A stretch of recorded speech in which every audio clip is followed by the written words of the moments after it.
हमारे सनातन धर्म में पूरी क्लैरिटी के साथ सारे सवालों के जवाब है, आपको सिर्फ देखना है। ये तस्वीरें जो देख रहे हैं ना, हम बचपन से हमने देखी है, गांव में घरों में उनके सामने हाथ जोड़े, ब्रह्मा विष्णु महेश। हमारे लिए वो भगवान है, दूसरे कम्युनिटी के लिए वो एक फिक्शनल कैरेक्टर है, हमें गुमराह किया गया आज तक। लेकिन आप सोचिए, जब मॉडर्न साइंस से सवाल किया जाता है कि भगवान कौन है, how did everything come into existence, जवाब क्या होता है? Big bang theory. वहां पे आके मॉडर्न साइंस रुक जाता है। Big bang theory, there was sudden burst of energy and the universe came into existence.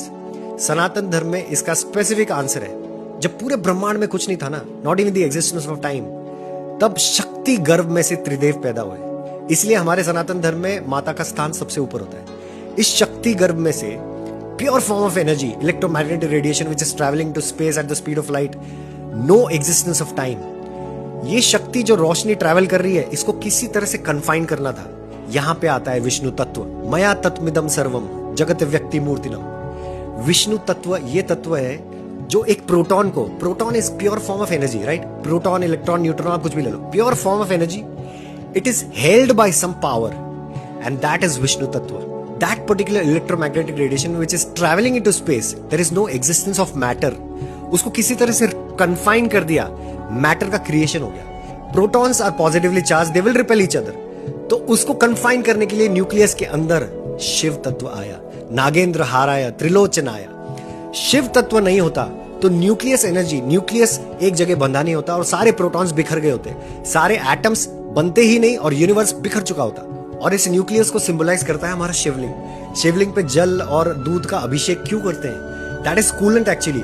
किसी भी न्यूक्लियर पावर प्लांट का शेप डोम जैसा क्यों होता है? क्योंकि उसके अंदर यूरेनियम 235 जो एटम है, उसका न्यूक्लियस इतना अनस्टेबल है कि जरा सा एक न्यूट्रॉन उसमें बम्बार्डमेंट करने पर न्यूक्लियर फिजन प्रोसेस स्टार्ट हो जाता है। It has to be controlled with cooling mechanism around it. इसलिए हमारा शिवलिंग जो है ना, डोम शेप का होता है। इसलिए हमारा शिवलिंग न्यूक्लियस के शेप का होता है। शिव जी की तीसरी आंख खुलने का मतलब ही न्यूक्लियर एक्सप्लोजन है। 3 मिनट के वीडियो में मैं आपको कितना ही बता सकता हूं। Brahma ji is the architect of this universe. Atom is created, 4 hydrogen atom मिलके एक हीलियम बनाते हैं, एनर्जी रिलीज होती है। अपने सूरज पे वही काम चल रहा है।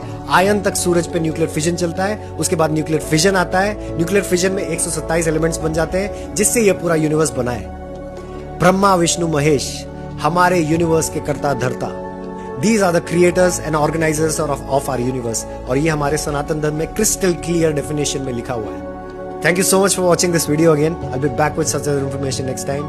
Stay fit, stay healthy, because if you're healthy, country's healthy.